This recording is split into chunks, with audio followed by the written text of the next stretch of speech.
Boa tarde, sejam todos bem-vindos.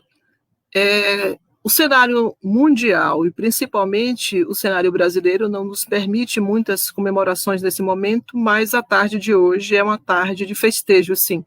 É uma tarde de muita alegria, porque a gente comemora o lançamento do livro mais novo da professora Maria Luísa Santos, do DFCH aqui da nossa universidade. O livro Tarfi na Estrada, Ficção e Realidade na Trajetória de Refugiados.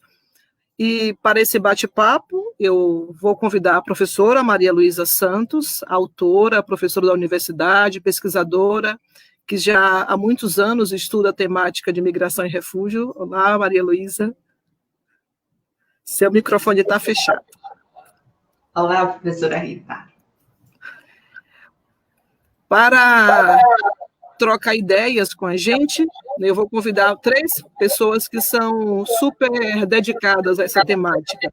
É o professor Luiz Renato Vedovato, da Unicamp, a professora Estela Siqueira, que é da Unis, EMD, e a professora Juliana Torresani, que é aqui também da UESC, professora de fotografia do curso de comunicação. Boa tarde a vocês. Eu passo agora a palavra para que vocês se apresentem rapidamente, para que a gente possa iniciar o debate, porque o assunto promete.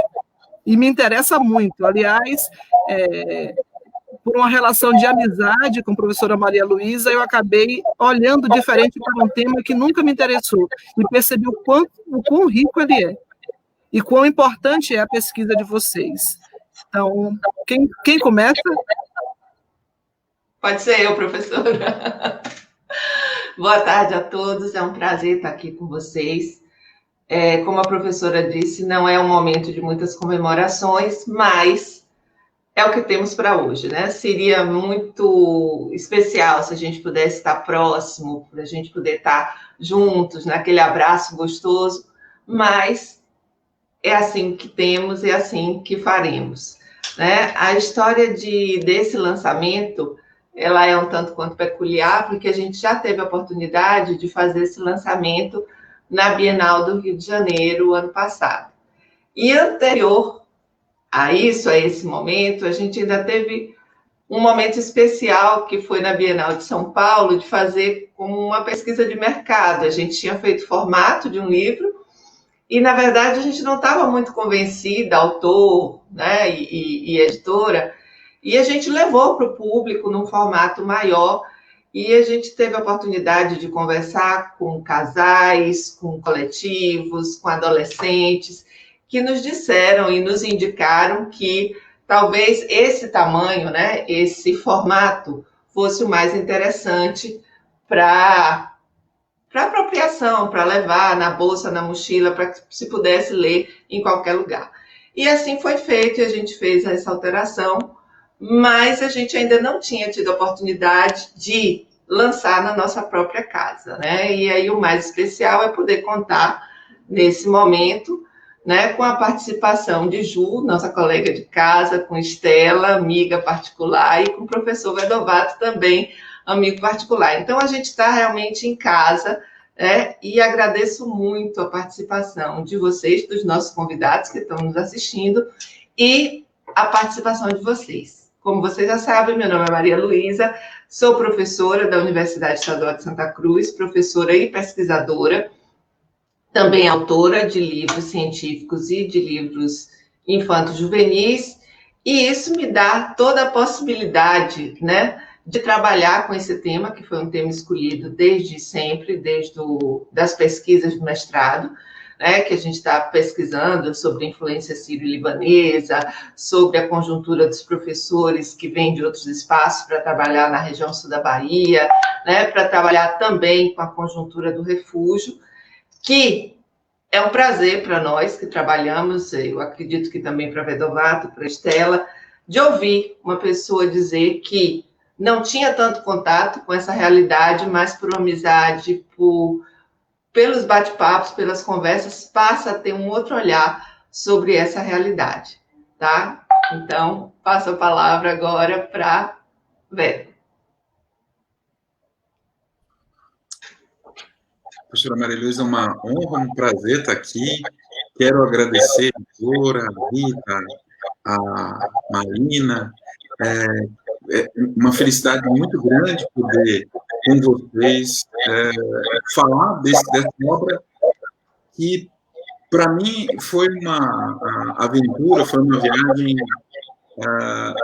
maravilhosa, né? Eu gostei demais de ler, tive a oportunidade de ler já há algum tempo, vez ou outra a gente volta a ele, então fico muito feliz de poder estar aqui com vocês, né? Também uma felicidade de estar com ela, uma querida amiga de tantos eventos juntos, de tantas atividades acadêmicas juntos. E esse tema, como bem colocou a professora Maria Luísa, é um tema árduo, é um tema que exige o nosso envolvimento, e a professora não é de hoje que está, e é uma pesquisadora de referência na área, né? E isso dá ao livro toda a estrutura que um livro precisa ter, né? Na verdade, ele avança para conseguir apresentar de uma forma clara, de uma forma inovadora, aos leitores um cenário tão duro que é um cenário da migração, do refúgio, que é o cenário da mobilidade humana internacional como um todo. E ouvir, como a professora colocou, que outras pessoas digam, olha, agora né,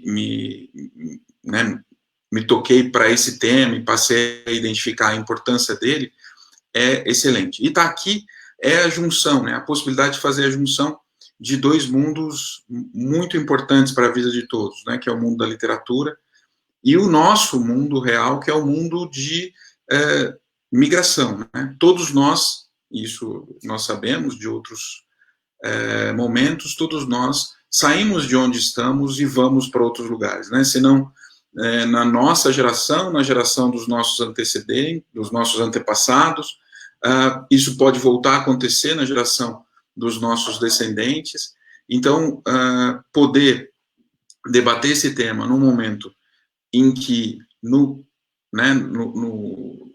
naquele particular da gente não poder muitas vezes sair de casa, falar da mobilidade internacional e falar das dificuldades da mobilidade internacional, pode ser também um momento de reflexão sobre essa restrição que tantos sofrem a vida toda, né? A gente está passando por esse momento de pandemia e está vendo o quanto é complicado você ter que ficar num lugar, ficar isolado em determinados locais, né? Então, eu não via momento melhor para a gente discutir esse tema que agora, por mais que seja um tema tão bem discutido pela professora Maria Luísa, pela professora Estela, em outros momentos, e todos aqui que certamente vão nos brindar com as suas falas. Muito obrigado por estar aqui, é uma honra e uma felicidade, tenho certeza que vou aprender muito. Eu sou professor da Unicamp e da PUC de Campinas. Obrigado. Estela. Bom, quero dar boa tarde a todos, dizer que para mim é uma alegria muito grande estar aqui. Quero agradecer as meninas da Editus pela oportunidade, pelo convite, mas principalmente a professora Lu por ter me dado a oportunidade de participar desse evento. Eu estou muito feliz. Também dizer que para mim é uma alegria muito grande dividir esse painel com o professor Vedovato. Eu tinha comentado com a Malu antes que somos todos Vedovetes, né? O fã-clube do professor Vedovato. Acho que todo mundo que trabalha com refúgio tem o professor Vedovato como referência, né? É impossível não falar no nome dele. Então, para mim, é sempre uma alegria muito grande. Professora Juliana também, quero dizer que para mim é uma alegria muito grande estar aqui com você também. E dizer que esse evento, a gente falar sobre essa questão da infância nesse momento, né, a gente pensar esses dias, principalmente nesses últimos dias nos quais a gente tem debatido tanto essa questão da importância da proteção da infância num contexto de vulnerabilidade, né, a gente pensar que existem crianças que às vezes estão em uma situação de muito maior vulnerabilidade do que aquilo que a gente consegue imaginar. E eu acho que esse livro e ver um pouquinho da vivência do Tarfi, né, na história, eu acho que é muito tocante, realmente, como o professor Vedovato falou, a questão de ter uma abordagem inovadora e pela própria dinâmica das entrevistas, eu pelo menos enquanto eu lia, eu conseguia ouvir as vozes das crianças, né? A gente atribui vozes aos personagens. E, sem dúvida nenhuma, é uma situação muito complexa, né? São crianças que têm que deixar o lugar de origem sem ter uma voluntariedade, assim como os adultos, mas as crianças, como elas não são normalmente os atores ativos dos processos de imigração, elas acabam sofrendo muito mais. E eu conheci a professora Malu numa situação na qual a gente teve um contato direto com crianças refugiadas, né? Então, foi um baque emocional muito grande para a gente no dia, né, em que nós estivemos lá em Pacaraima, e eu acho que, sem dúvida nenhuma, esse evento vai agregar muito a todo mundo que estiver assistindo, e para a gente também ouvir um pouquinho das experiências uns dos outros. Então, eu quero agradecer. Só antes de Júlia falar, eu preciso acrescentar que o fã-clube do professor Vedavato vai para além dos estudiosos de imigração e refúgio, porque de tanto ouvir e ler, eu também já tenho o professor Vedavato como referência. Júlia. Obrigado, vocês são muito generosos, obrigado. Obrigado mesmo. Boa tarde a todos. Me senti extremamente honrada com o convite de Malu para poder participar do lançamento do livro Tafir na Estrada. É um livro que foi uma escolha para um projeto educacional, que eu vou falar logo mais, assim como eu também agradeço muitíssimo a Editos, através de Rita, assim como Estela falou que lendo o livro ela ouvia as vozes das crianças, a minha experiência foi, eu via imagens o tempo inteiro, né? Eu via fotografias, e logo mais vou poder mostrar algumas fotografias sobre refugiados e a gente conversar um pouco. Eu sou a professora de fotografia e iluminação do curso de comunicação social da UESC, onde eu também me formei em 2003. Na UESC eu também fiz o mestrado em cultura e turismo, e depois eu fiz o meu doutorado em comunicação na Universidade Federal de Pernambuco, em Recife, e desde o ano 2000 eu estudo e pesquiso fotografia. Então, me senti muito feliz de estar aqui, poder aprender muito com vocês sobre o tema e poder agregar, falando de algumas imagens dessa temática. E, especialmente, também lembrar que ontem, né, 19 de agosto, é comemorado o Dia Mundial da Fotografia, então a gente está numa semana de comemorações falando de fotografias, e eu acho que vai ser aí mais um elemento para a gente discutir hoje. Então, agradeço mais uma vez, também estou muito feliz de estar aqui. Obrigada, gente. Para entrarmos diretamente, mais especificamente na discussão, eu trouxe alguns dados que eu confesso que me assustei. Não, são dados de 2018 da Agência da ONU para Refugiados. Talvez vocês tenham até dados mais atuais, mas eu me deparei com esses e, pela grandiosidade, eu parei neles porque me assustaram. Metade dos refugiados do mundo são crianças. As crianças desamparadas estão entre as mais vulneráveis, por razões óbvias. Mais de 170 mil crianças estão separadas de suas famílias, né, de seus pais, mães, familiares, os cuidadores, pelo deslocamento forçado devido a conflitos. Cerca de 4 milhões de crianças refugiadas estão fora da escola, e 1 a cada 80 crianças vive em situação de deslocamento forçado. Lendo sobre esse assunto, algumas palavras me chamaram a atenção, algumas palavras-chave, digamos assim: vulnerabilidade, violência, proteção ou desproteção, trauma, enfim, uma série de palavras que estão distantes, ou que deveriam estar distantes desse universo infantil. E aí, nesse sentido, eu gostaria de saber de vocês que análises, a partir das pesquisas, dos estudos de vocês, que análises vocês têm feito desses dados?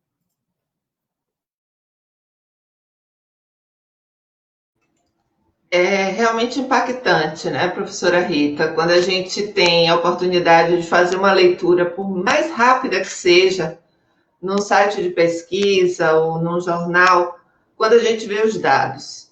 Eles são impactantes, ainda mais quando se tratam de crianças, porque quando a gente fala da vulnerabilidade do refugiado, é um fato, é uma relação com uma falta de proteção do lugar onde ele está estava e a busca por proteção no lugar que ele está se dirigindo e que na maioria das vezes, têm encontrado barreiras e fronteiras fechadas, né?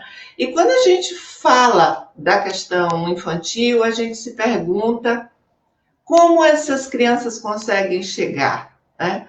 Como elas conseguem transitar. E, ao ver também, além dessas leituras, quando a gente vê vídeos com relatos de campos de refugiados, quando a gente vê histórias de crianças vivendo nesses campos, a gente vê professores, psicólogos colocando realidades como crianças que relatam, sabe? Eu preferia morrer, ou de realidades de automutilação, ou às vezes realidades de sorrisos tão lindos que você faz assim, eu não sei como é que eles estão sorrindo, né? E como é que eles estão vivenciando isso.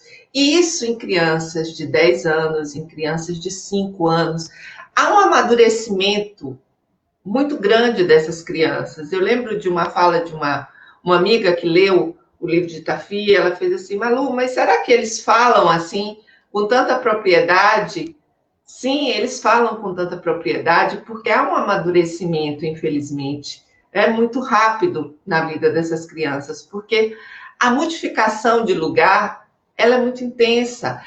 Quando a gente fala de refugiado, a gente esquece que qualquer um de nós pode passar por isso. O refugiado não é aquele que nasceu na rua, é aquele que foi para a rua de uma hora para outra em virtude de algo que aconteceu em sua vida e que modificou radicalmente de um dia para o outro.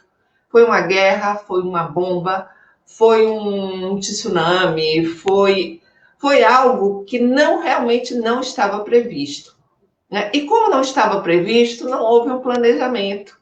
E aí, ao mesmo tempo, quando a gente fala dessa questão de infância, a gente fala de famílias que foram cortadas ao meio, famílias que foram divididas, famílias que fragmentaram e crianças que ficaram sozinhas. Na minha trajetória como escritora, né, eu já publiquei alguns livros infantis, e todos eles com a temática sempre da migração, né? É recorrente, é realmente, para mim, um discurso apaixonante.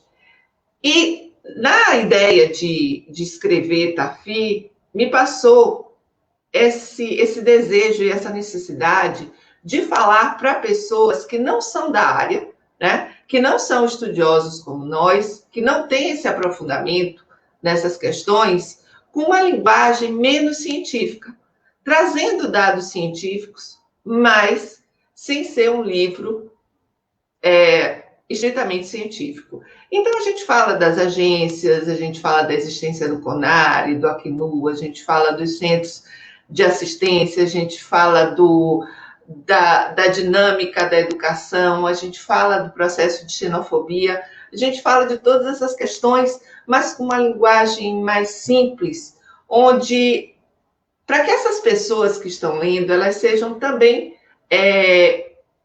pescadas, que elas passem a ter também interesse nesse assunto, que eles não é um assunto que não está distante de nós, né? É um assunto que está muito próximo. E quanto mais a gente se intera, mais a gente tem necessidade. Então, com esse livro, né, que é o livro que a gente está tendo a oportunidade, né, de estar falando dele hoje, eu tive o prazer, né, de contar com a leitura do professor Vedovato e com o prazer, né, dele fazer esse prefácio, né, que para mim foi de muito orgulho. Ao mesmo tempo, contar com o Sanqueilo, que é professor, né, diretor do meu departamento, que fez essa ilustração belíssima, né, que também aparece no decorrer do livro. Contei com a participação do meu sobrinho, Rafael, que participou de um programa de intercâmbio em 2 campos de refugiados, na Romênia e na Hungria, e teve uma experiência fantástica, e também, através dessas conversas, a gente usou muito disso no livro, né?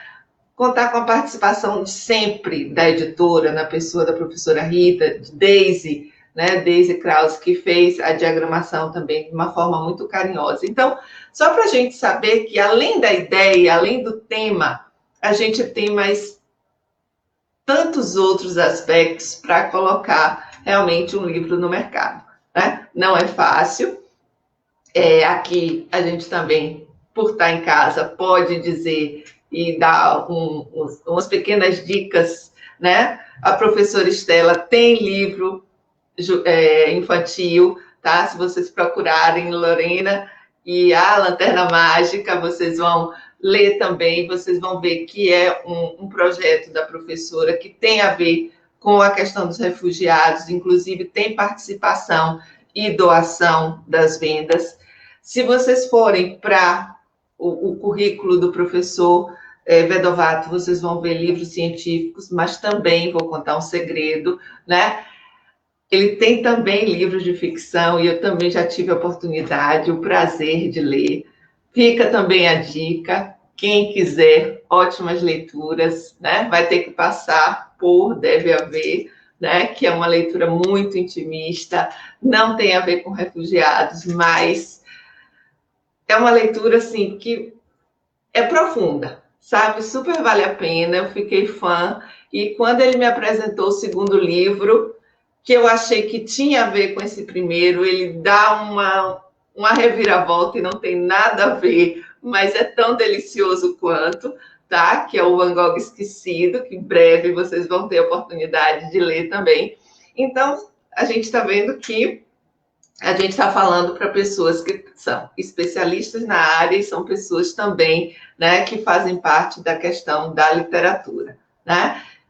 Então, assim, essa foi a realidade que eu me propus no livro. A gente já teve a oportunidade, mesmo sendo lançamento, de ter o prazer de Ju adotar, né, ele na sua turma, e eu também já tive a oportunidade de trabalhar numa turma de sociologia, num curso de pedagogia, com alunas que fizeram, inclusive, projetos de escolas para crianças refugiadas. Então, só para a gente ter uma ideia de como a gente pode se alargar nesse campo. Ok, professora. Lembrando também que o Colégio Vitória, aqui em Ilhéus, adotou Tafi como paradidático. Então, está na lista dos livros que os estudantes estão lendo esse ano. A palavra continua com vocês, eu só entrei de intromissão. Eu queria aproveitar para fazer 2 agradecimentos à Malu, a professora Maria Luísa. Vou chamar de Malu, tudo bem, professora? E, primeiro, por ter me dado a honra de fazer o prefácio do Tafi, e bom, a leitura deliciosa, e gostei demais.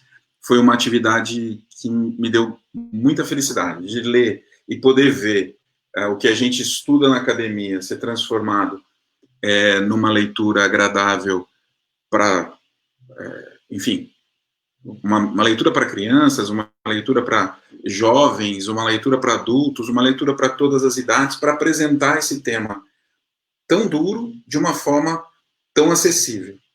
Até a professora Juliana vai fazer uma apresentação das fotos e ela tem muito mais condições e gabarito de dizer sobre fotografia do que eu, mas o que a gente tenta ver na academia sempre é uma fotografia ampla, e essa fotografia ampla é muito dura, porque vai nos mostrar todos os desafios, todos os impactos dos dados que a professora Rita colocou antes.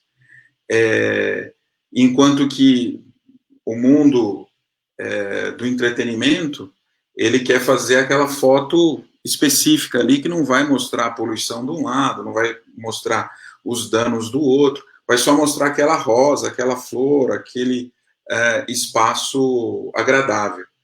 O livro, o Tafi, tem a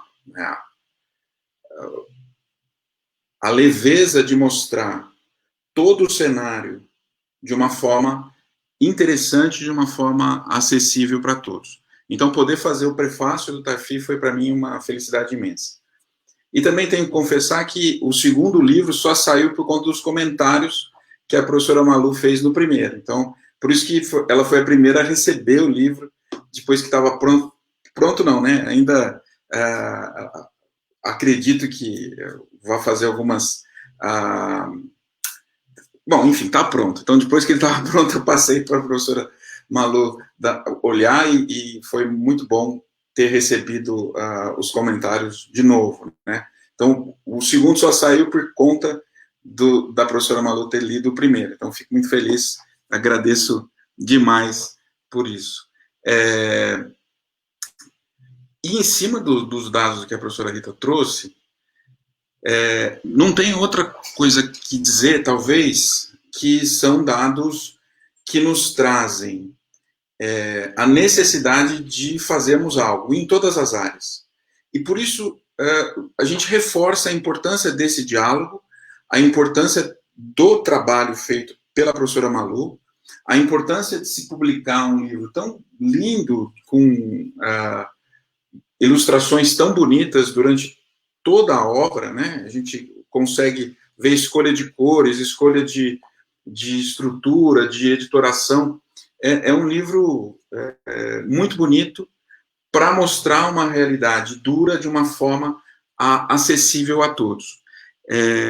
Os dados nos mostram que a gente precisa agir, cada um na sua área, cada um na sua especialidade, mas conversas como essa, que possam unir a gente do campo das ciências humanas com a literatura, ciências humanas, direitos, ciências sociais, né? Com a literatura, com a fotografia, com o jornalismo, com os vários campos do conhecimento, para que a gente possa encontrar soluções inovadoras, como foi a solução inovadora do livro do Tarfi. O Tarfi é um exemplo importante do que a gente precisa fazer, do fruto que a gente precisa trazer para essa realidade. Entender o que está acontecendo e conseguir mostrar para a população, para todos nós, né, inclusive para nós da academia também, né, o quão relevante é ver a fotografia toda, que a professora Juliana certamente vai ter mais condições de explicar do que eu. Muito obrigado.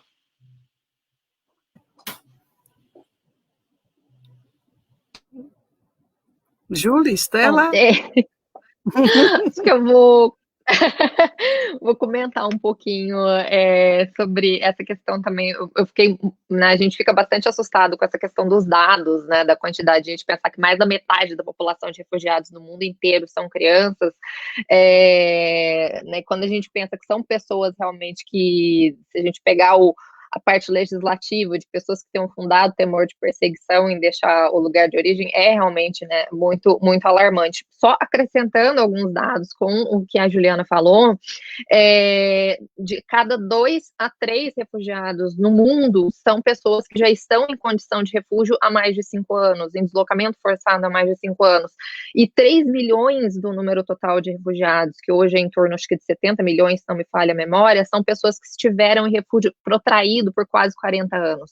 Então, muitas crianças e muitos jovens nunca viveram uma situação fora daquela da vida no refúgio. E eu acho muito interessante que o livro também, uma outra questão, que o professor Vedovato falou da questão da imagem, né? Eu lembrei, eu pesquiso criança já tem um tempinho, essa questão da iconografia, né? Não sei nem se essa expressão está correta, a professora Juliana me corrige se eu estiver errada, mas a forma como as crianças elas são colocadas nas fotografias das campanhas humanitárias, né? A criança ela é sempre fragilizada, a criança ela está sempre com aquela roupinha mais puída, né? Ela é sempre fragilizada, uma criança desnutrida.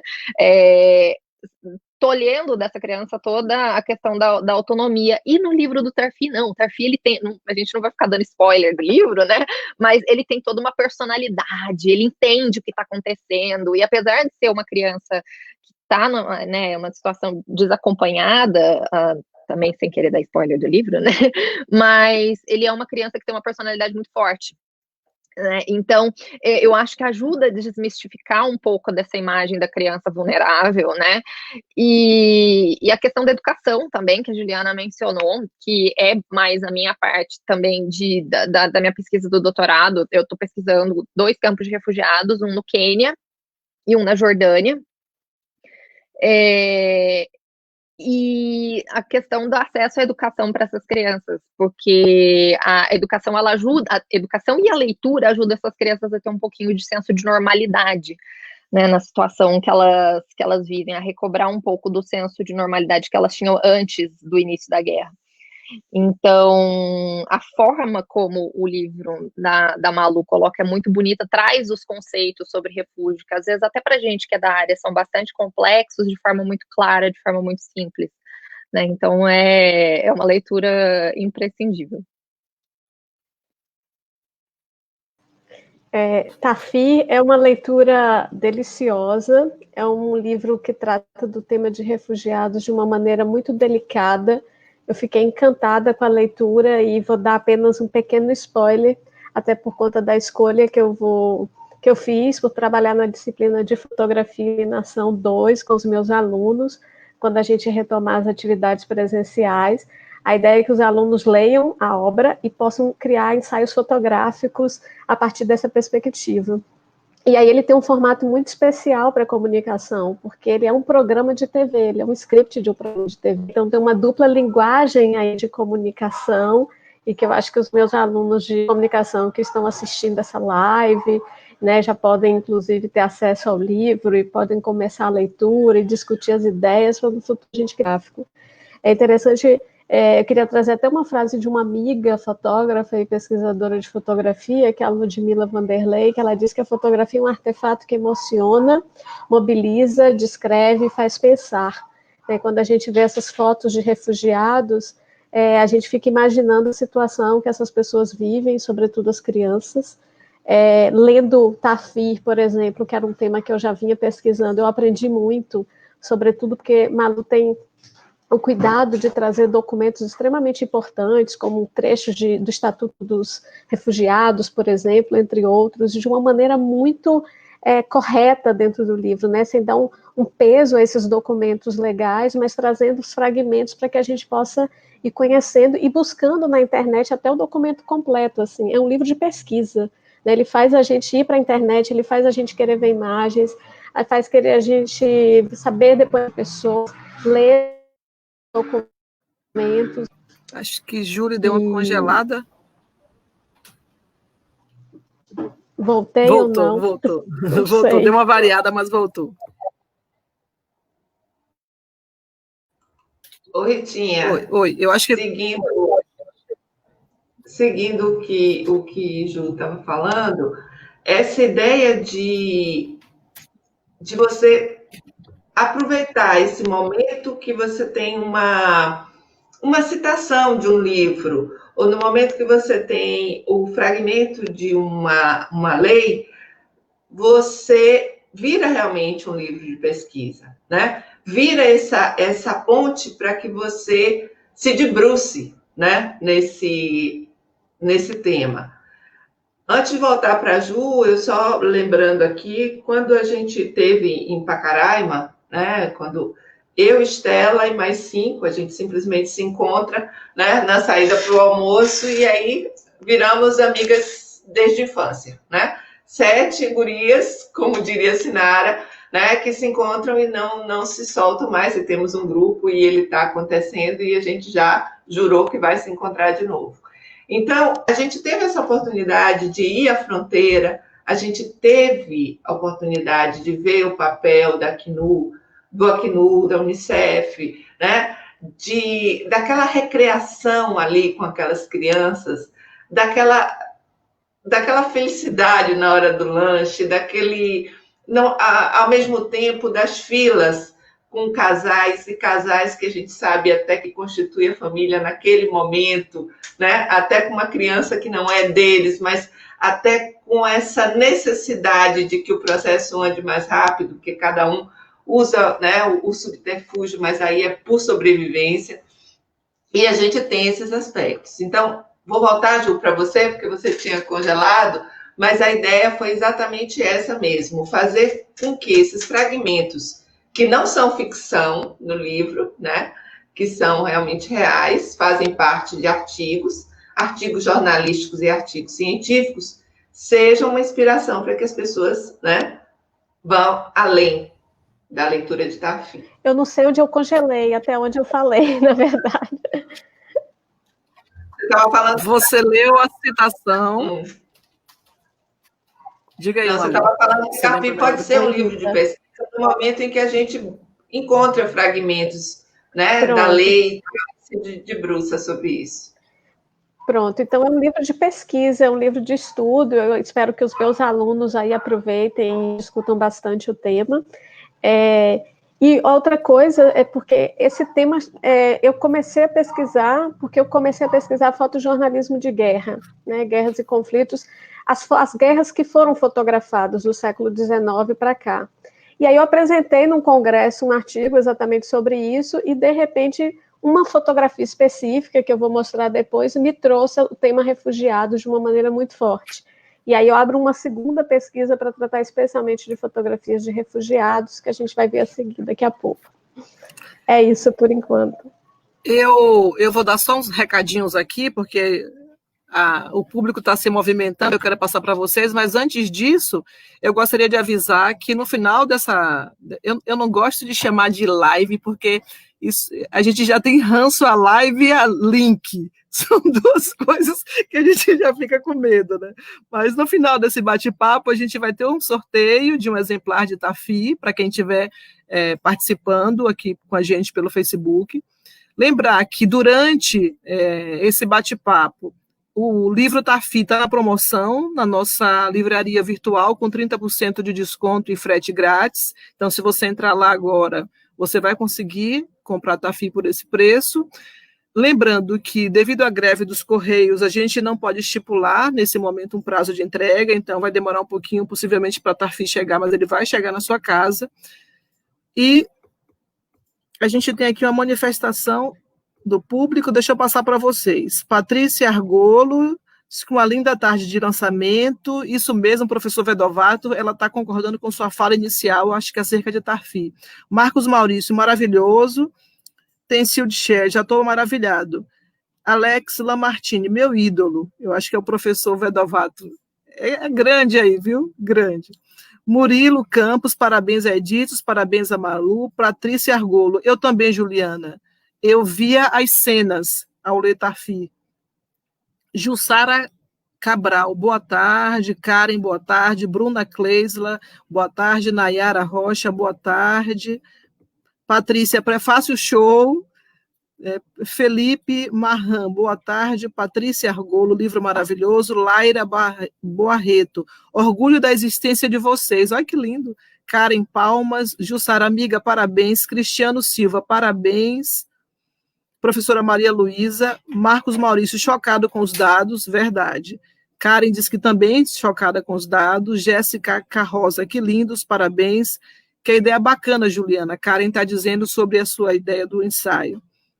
Bruna Kleisla, já vou me preparar para essa atividade de Juliana. Sua aluna aí, Juliana. Pois é, Bruna, aproveite e leia, para ler com bastante calma, releia, tirar as dúvidas com a autora, aproveitar que é da nossa universidade. Josefina Fontes, consegui, boa tarde, acho que ela estava tentando entrar. Laira, encantada, professores. Josefina, muito bom. Tica, parabéns, que bom, Tica, que você está por aqui. Tica também é autora nossa da Editos. Lara dos Santos, excelente oportunidade, obrigada, muito bom. Josefina, fã incondicional de nossa escritora. Lorena Borges, que conversa importante, também concordo. E aí, eu gostaria de, entendendo que a gente tem um público bastante diverso, né, essa conversa não é específica para pesquisadores, estudiosos da área de migrações e refúgio, eu queria trazer, se o professor Vedovato pudesse começar, por uma questão mais conceitual, né? A gente vai falando várias coisas, deslocamento, migração, assim, eu juro que eu comecei a entender um pouquinho por causa de professora Maria Luísa, que ela ia me obrigando, porque do mesmo jeito que ela me obrigou a tomar café sem açúcar, ela me obrigou a entender o assunto. Então, de um modo geral, a gente não sabe o que é a diferença entre migração, refúgio, deslocamento forçado, se esses deslocamentos eles estão sempre atrelados às guerras, enfim. Se vocês pudessem trazer um pouco de maneira mais simples para que a gente possa entender essas questões mais conceituais e também traçar um pouco do cenário, o Brasil, né? Vocês falaram da experiência que vocês tiveram, Estela e Malu, em Pacaraima. qual é a participação do Brasil nesse processo?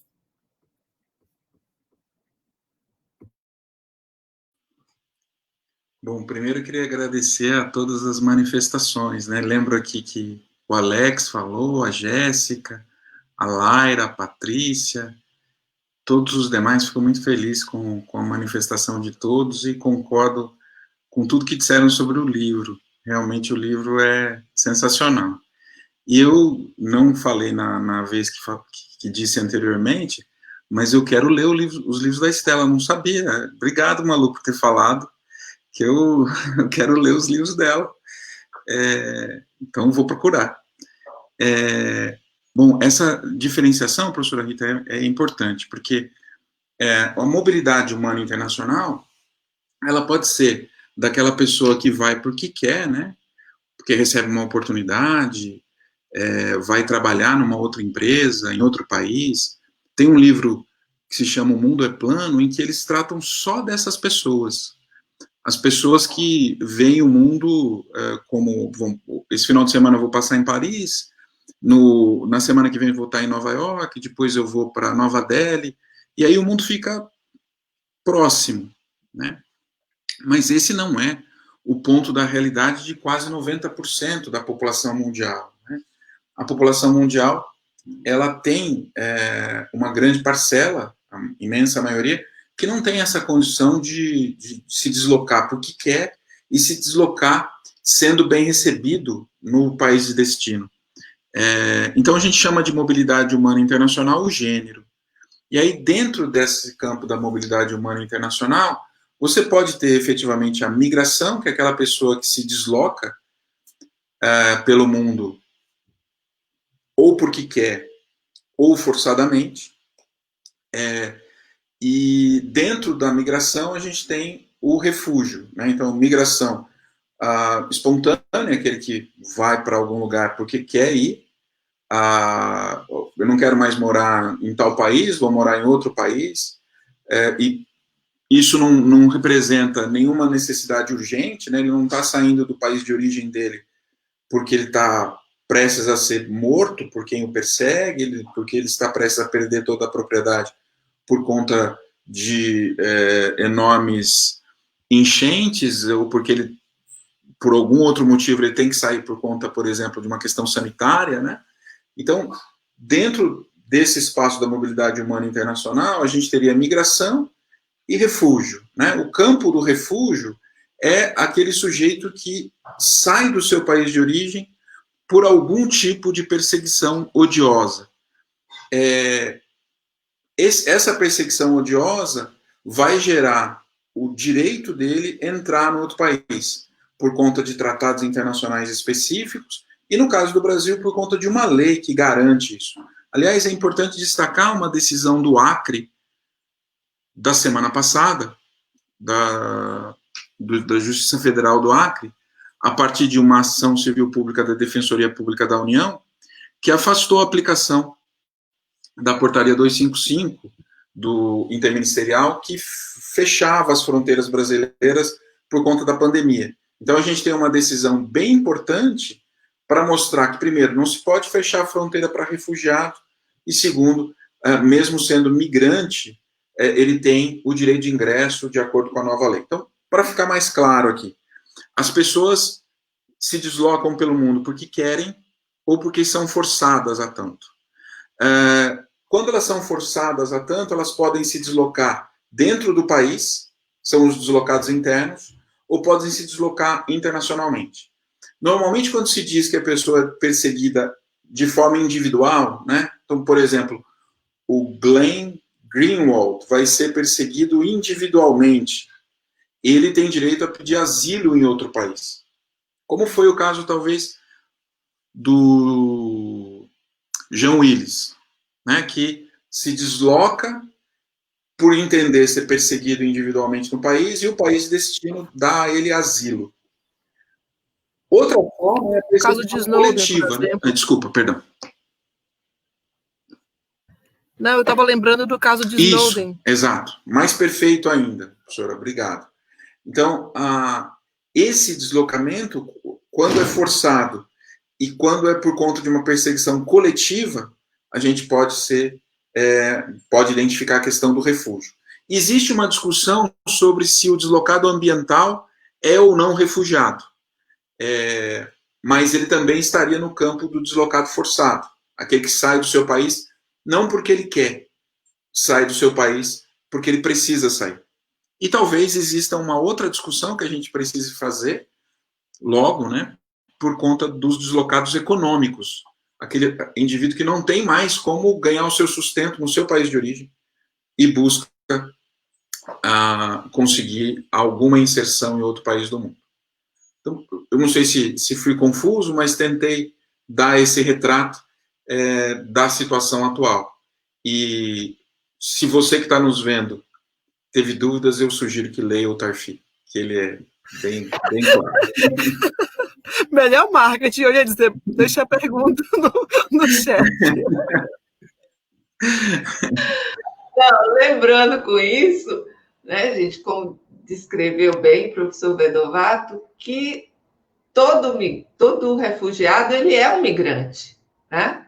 Por quê? Porque ele é alguém que se deslocou, ou que quer ou precisa se deslocar. Então, todo refugiado é um migrante. Porém, nem todo migrante será um refugiado, porque aquela pessoa também, né, segundo essa descrição do mundo plano, né, eu me desloco porque eu tenho facilidade eu sou um migrante, eu quero ir morar agora em Nova Delhi, eu quero, né, fazer um intercâmbio na França, eu quero. Então, eu também sou considerado migrante, mas não um refugiado, porque o refugiado ele vai ter, né, justamente essa pressão pela saída, essa necessidade de sobrevivência. O impacto é muito forte. Se eu quiser ficar, eu não irei sobreviver. Então, eu preciso sair. E aí é interessante porque, às vezes, a gente escuta o discurso xenofóbico que vai dizer assim, por que não ficou no seu lugar, né? Volta de onde você veio. Essas pessoas não podem voltar de onde elas vieram.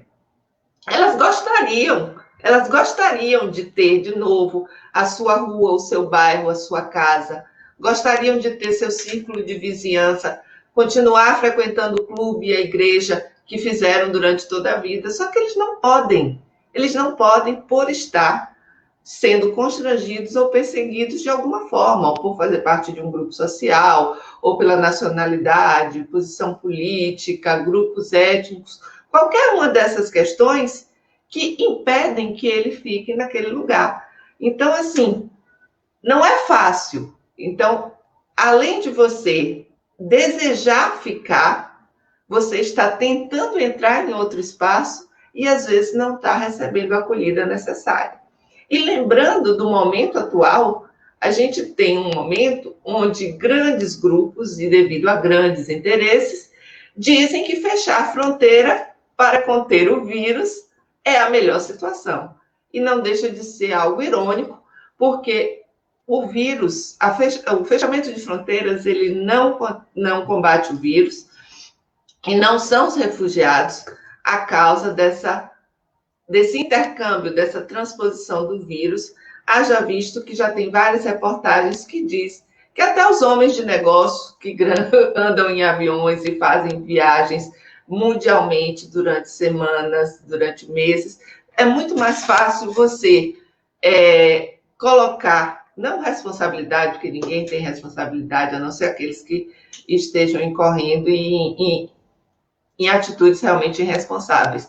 Mas não é colocando a culpabilidade, mas é dizendo que é muito mais fácil uma pessoa dessa levar o vírus do que um migrante, um refugiado, que hoje está preso numa fronteira. Porque se a acolhida era difícil, hoje, até com esses equívocos das interpretações, elas se tornam ainda mais difíceis de serem transpostas, tanto física, né, como emocionalmente, como psicologicamente também.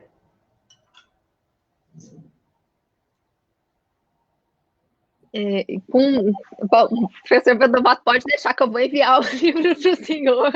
Até nem deixei nenhum aqui para mostrar, uma falha minha, né? Mas pode deixar que eu vou enviar, fica tranquila, fico feliz. Bom, com relação à questão da Venezuela, que a Juliana mencionou, né, que a Rita mencionou, eu acho assim, a questão das crianças não terem documentação, acho que foi uma das coisas que mais me marcou da gente, da nossa ida até Pacaraima, foi exatamente a questão das crianças na Venezuela até 10 anos, elas não terem documentação com foto. Foi um negócio que me marcou muito. E o fato também de não ter papel, aquele papel moeda, né, de fazer documentos. Então, muitas crianças chegavam com a certidão de nascimento escrita à mão.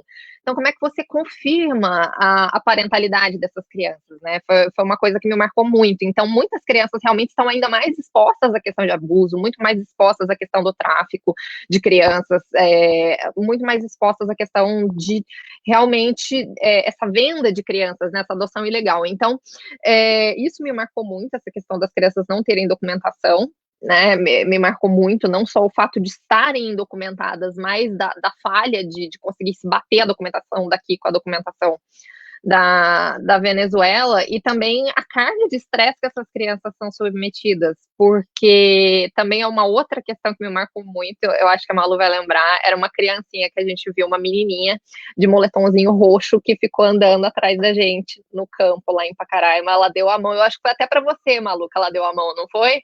A pequenininha, ela ficou andando de mão dada com a Malu no campo, e assim, ela era pequenininha, era uma criança de uns 3 anos, 4 anos mais ou menos, ela era muito pequena. E a carga de estresse a qual essas crianças são expostas numa idade tão tenra, que deveria ser de cuidado, que deveria ser de acolhimento, e elas passarem por esse tipo de situação. E eu não sabia, mas até uma questão médica, né? Essa exposição ao estresse, para nós que somos adultos, a liberação do cortisol, ela não causa danos a longo prazo, porque a gente já tem o cérebro formado. Mas para os pequenininhos, a liberação de cortisol em razão do estresse, ela causa perda cognitiva. Então, é uma questão a longo prazo que vai atrapalhar, inclusive, o processo educacional dessas crianças depois. Então, assim, por mais que a gente saiba que a Operação Acolhida faz o que é possível, é uma mega operação de acolhimento, ainda existem muitas questões, né, a serem debatidas sobre esse assunto.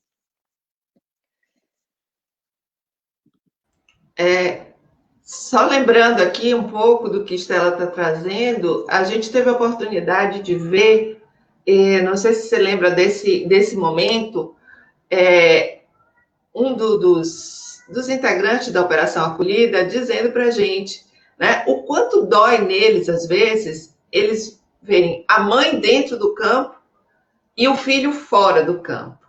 O filho querendo entrar, mas sem poder entrar. E a mãe recebendo, porque eram 17 mil quentinhas dias a serem distribuídos nos 13 campos em Boa Vista. E ela querer passar a comida dela para fora e eles não poderem permitir. Por quê? Porque e elas, ao mesmo tempo, querendo guardar para dar também no outro dia, e eles explicando para a gente se isso deteriora. Se uma pessoa dessa passa mal, isso põe em risco até a operação. Porque vai no outro dia para as manchetes dizendo, né, que estão fornecendo comida estragada, etc. e tal.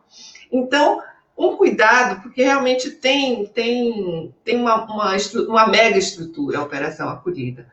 Mas você vê que naquele momento aquela mãe ela só queria passar a comida para o seu filho. E aí a gente fica pai vivenciando essas coisas.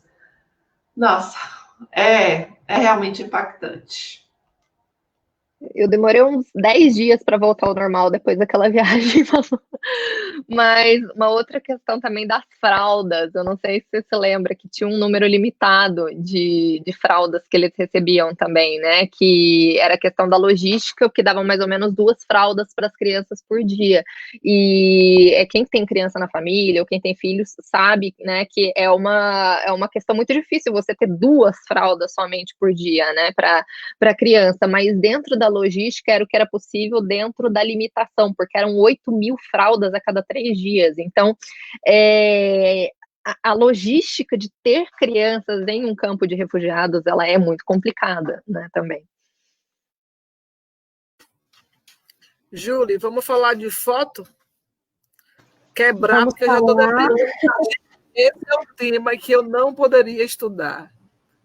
Vamos falar e vamos ver, né? Vou compartilhar com vocês aqui algumas imagens. Aliás, nem fotografia, porque as fotografias também são muito pesadas, né? Assim, Exatamente. Eu fiz uma pequena seleção a partir do prêmio WordPress Foto, que é uma instituição holandesa que premia as categorias do fotojornalismo anualmente. Essa premiação foi criada em 1955 e as fotos premiadas em 2020 são fotos que foram realizadas, produzidas em 2019. Geralmente o prêmio ele é realizado entre março, abril, mas é premiando fotos do ano anterior. Eu fiz um pequeno recorte de fotografias dos anos de 2014 a 2019, né, o último prêmio WordPress Foto desse ano, premiando os trabalhos do ano anterior. Poderíamos falar de inúmeros outros prêmios, como o Pulitzer, por exemplo, mas aí por uma questão também de tempo, da gente fazer apenas um recorte, eu escolhi o WordPress Foto e quero inicialmente já me desculpar pela pronúncia, porque vão vir palavras em árabe, bengali, indonésio, hindu, então vocês vão me perdoar tudo, assim, eu ensaiei hoje de manhã, mas mesmo assim é complexo. Enquanto eu consigo abrir aqui as imagens, é importante também mencionar a professora Simonetta Persichetti, ela é professora de fotografia, crítica de fotografia, e ela vem nos dizer que a importância do fotojornalismo no mundo, né, atual, sobretudo agora até em tempos de pandemia, para que a gente possa ver o que está acontecendo. E ela falou, nunca o fotojornalismo foi tão importante. Então, deixa eu abrir aqui mais uma vez a minha janela. Tá ok aí? Alguém me dá um retorno? Posso continuar aqui? Tá, beleza, pode, Rita? pode sim. Eu tô vendo, eu tô vendo. Pode. E aí fica aberto também, quem quiser comentar alguma dessas fotografias, né, para que a gente possa conversar um pouco. Eu peguei um pequeno recorte, eu não abri tanto, e não peguei também de muitos anos, a gente sabe que a crise de refugiados acontece há muitos anos, mas eu peguei os últimos anos, os últimos 5 anos, tendo em vista, inclusive, o quanto esse prêmio e muitos outros, não só o WordPress Foto, tem trazido a questão dos refugiados. A primeira fotografia que eu selecionei, na verdade, ela não foi premiada pelo WordPress Foto, mas era impossível não trazer, foi uma foto que ficou conhecida aí mundialmente, é a menina síria Adia Dueda, de 4 anos de idade, ela se rende diante de uma câmera fotográfica, isso aconteceu no campo de refugiados de Amé, na fronteira entre a Síria e a Turquia. A foto foi feita em dezembro de 2014 pelo fotojornalista turco Osman Sargili, e ele só entendeu que a menina imaginou que a câmera era uma arma depois que fez a fotografia. E aí uma das fotos que expõe o drama da guerra civil que acontece na Síria. A Adia Dueda é uma das crianças que teve a família destruída pela guerra, ela vive num acampamento em Ramá, com a mãe e 3 irmãos, mas o pai morreu em um atentado. E é uma foto que chocou, porque todo mundo comentou essa foto, ela foi publicada num jornal em 2015, ela foi feita em dezembro, mas só foi publicada em 2015, e todo mundo entende exatamente a reação, o temor, o pavor que essa criança passa. A segunda foto é uma foto também bastante conhecida, o título é Operação de Resgate, ela foi feita pelo fotógrafo italiano Massimo Sestini, durante a travessia no Mar Mediterrâneo, em 7 de junho de 2014. Essa foto ganhou a categoria General News do WordPress Foto em 2015. Mostram os refugiados dentro de um barco, eles estão a 25 quilômetros da costa da Líbia, e são resgatados por uma fragata naval italiana, parte da operação aí Mare Nostrum. O governo italiano passou a fazer esse tipo de resgate em função de inúmeros imigrantes que morreram, afogados, tentando chegar na ilha de Lampedusa ainda em 2013. E cresceu muito o número de pessoas que estavam arriscando as suas vidas nesses barcos, nesses botes, nessa travessia do Mar Mediterrâneo a partir de 2014, em função de uma série de problemas, inclusive bélicos, do que aconteceu na Síria, países do Oriente Médio e da África. Tá ok, gente? Posso continuar? Porque como eu não estou vendo mais a nossa tela, só as fotos. Tranquilo? Pode, Júlia. Se tiver alguma coisa em pane, eu aviso. Pronto, porque eu não sei nem se eu vou cair. Tá Ou joia. se eu entrar em pane, alguém avisa. E podem comentar. Quem quiser, só no áudio eu consigo observar. Bom, então depois eu coloquei 2 fotografias de 2015. Essa fotografia, com o título Esperança para uma Nova Vida, foi feita pelo fotógrafo australiano Warren Richardson. Ela ganhou como foto do ano, do WordPress Photo, no ano de 2016. Ela foi feita em agosto de 2015. A gente vê um bebê que é entregue a um refugiado sírio, numa fronteira da Sérvia com a Hungria. Havia um período que a Hungria estava endurecendo muito a postura em relação aos refugiados, e começou a construir uma imensa cerca na fronteira com a Sérvia. E muitos refugiados estavam tentando encontrar algumas maneiras de passar por essa fronteira. Inclusive, essa foto foi feita horas antes deles fecharem essa cerca. E é interessante observar que ela é a foto do ano de 2015. Né? Mostra uma criança viva atravessando uma fronteira. E aí eu quero dialogar com a foto seguinte. É uma foto que não foi premiada pelo WordPress Photo, mas é uma foto muito conhecida, né? Existe um outro ângulo que mostra o rosto da criança, mas eu opto mostrar exatamente esse ângulo. É uma foto que me entristece muito, quer dizer, todas elas, mas ela principalmente, porque se na foto anterior a gente vê um bebê vivo, nessa foto a gente vê um menino morto. O Alan Kurdi, a foto foi feita por uma fotógrafa turca, Niluf Demir, mostra esse menino de 3 anos que morreu afogado, né, chegando seu corpo aí na praia da Turquia, em 2 de setembro de 2015. Ele, junto com a sua família, tentava fugir da Síria para chegar ao Canadá, e eles deixaram a cidade de Kobane, e o bote em que eles estavam afundou, morreu ele, o irmão Galip, de 5 anos, e a mãe Rehan, apenas o pai, Abdullah, que se salvou no afogamento. Essa foto, para mim, é extremamente importante, porque ela é um marco na minha pesquisa desse tipo de fotografia.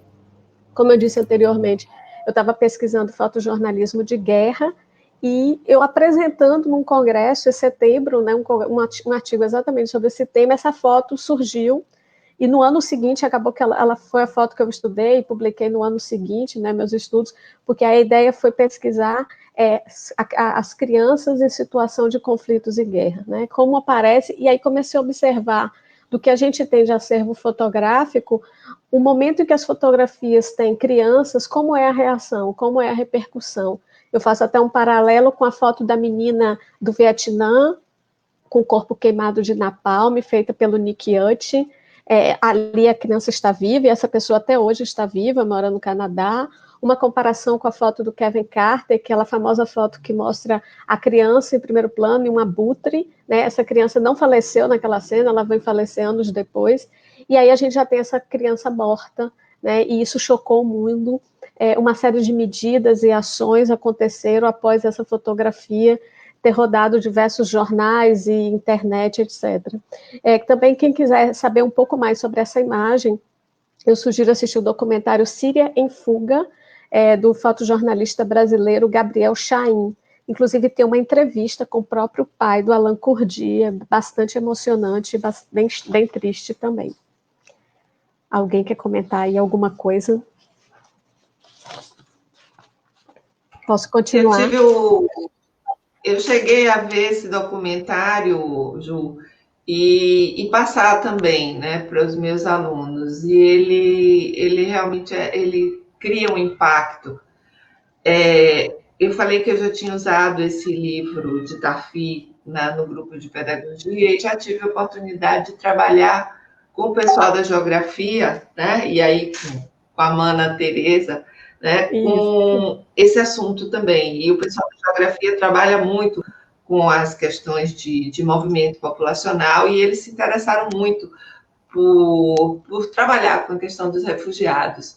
E passando esse documentário, a sensação que eles tinham era justamente isso, assim, a gente vê de relance no jornal, mas a gente não sabe o quão profundo é essa realidade. Só no momento em que a gente realmente para observar, né? E essa foto, ela foi marcante, né? Ela ficou...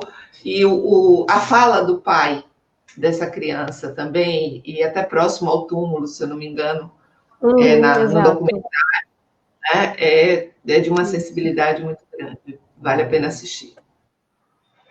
Do ponto de vista do meu estudo da fotografia, do ponto de vista midiático, essa foto é até um marco quando a gente fala de refugiados, né? Claro que para vocês, especialistas, tem uma série de outras ações, mas assim, essa imagem chocou o mundo, né? Quando ela foi publicada em 2015. Bom, seguindo... Lembrar, Julie, rapidinho, lembrar que essa foto também foi inspiração para Sanqueilo criar o Tafi. Ah, interessante. A roupinha. Alguém está com o livro aí? A roupinha. As referências. Aqui, ó. Vou pôr aqui no cantinho. Exatamente. Ó. Eu me lembro. Não sei se dá para ver. Que foi uma das coisas dos elementos que Malu escolheu. Inclusive, fazendo um estudo bem profundo de fotografias de crianças em situação de conflito, quando você compara fotos em preto e branco e compara com essa roupa, camisa vermelha, calção azul, o impacto é muito maior, inclusive, né, do ponto de vista da técnica fotográfica. Bom, em 2016... Oi, diga, perdão, eu não estou vendo, mas diga. Não, imagina, essa praia também, salvo engano, ela é de um resort de luxo, não é? Que essa criança apareceu morta. Isso.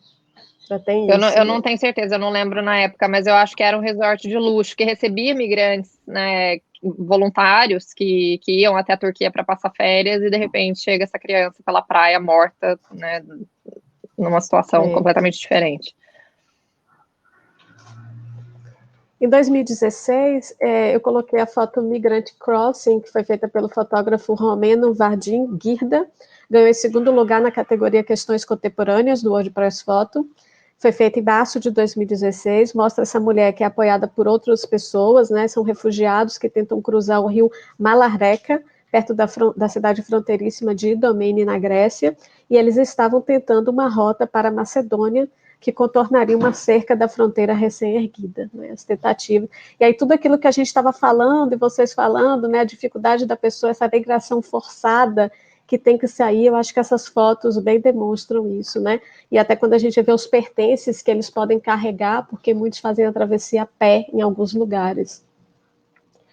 A foto Migração para o Mediterrâneo foi feita pelo fotógrafo inglês Matthew Hugh Cox, ganhou em terceiro lugar na categoria Spot News, do WordPress Photo, feita em junho de 2016, mostram refugiados amontoados no porão de um barco, com mais de 500 pessoas, também uma foto na costa da Líbia. E aí são conflitos, perseguições, instabilidade política, pobreza, tanto em países da África quanto do Oriente Médio, que obrigam as pessoas a deixar seus locais de moradia e tentar essas perigosas travessias marítimas em vida de uma busca melhor em outro país. Uma outra foto é também de travessia do Mar Mediterrâneo, também me choca muito essa imagem, assim. Eu entendo quando Rita diz que não conseguiria nem estudar as fotografias, eu sempre fico muito triste quando eu tenho essas sessões de análise desse grupo de fotografias. O título da foto é Deixado Sozinho. Foi feita pelo fotógrafo espanhol Santi Palacios, ganhou o segundo lugar na categoria no General News, no WordPress Photo. Feita em julho de 2016, mostra uma menina de 11 anos, à esquerda, da Nigéria, confortando seu irmão mais novo a bordo de um barco de resgate. Eles foram resgatados por uma fragata também marinha. Eles estavam num bote superlotado no mar Mediterrâneo, a caminho da Itália, e a mãe deles morreu na Líbia depois de cruzar o Saara. A última foto do ano de 2016, o título é O que o ISIS deixou para trás, né? O ISIS é Entendendo o Estado Islâmico, feito pelo sueco Magnus Wema, ganhou o primeiro lugar na categoria Pessoas, do WordPress Photo. A foto foi feita em setembro de 2016, mostra Marra, uma menina de 5 anos, confortada pela mãe no campo de refugiados de Debaga, no Iraque.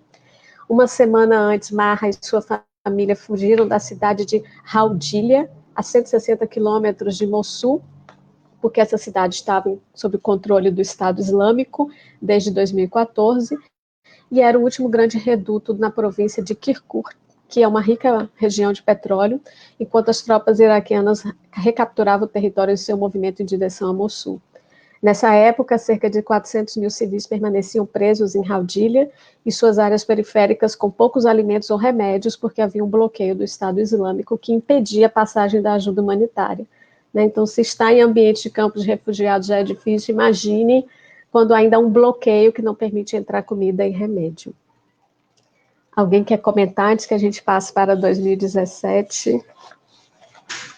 E quando a gente vê, Ju, essa realidade dos campos, e principalmente no que tange as crianças, eu estava vendo um documentário de uma criança de 10 anos e ela jogando xadrez, e ela dizendo, né, que gostava de jogar xadrez porque isso era coisa de gente inteligente, né, que fazia pensar, e que o sonho dela era ser uma médica, e que se ela não conseguisse isso, que, sabe, a vida dela não teria valido a pena, porque era o que ela queria realmente fazer. Ao mesmo tempo, você vê junto desse mesmo campo um garoto de 9, 10 anos também, dizendo que o sonho dele não é brinquedo, o sonho dele é chinelo, né? Que ele precisa de calçado. E não só para ele, mas também para todos os amigos. Então, algo que para nós talvez seja tão corriqueiro, tão peculiar, né?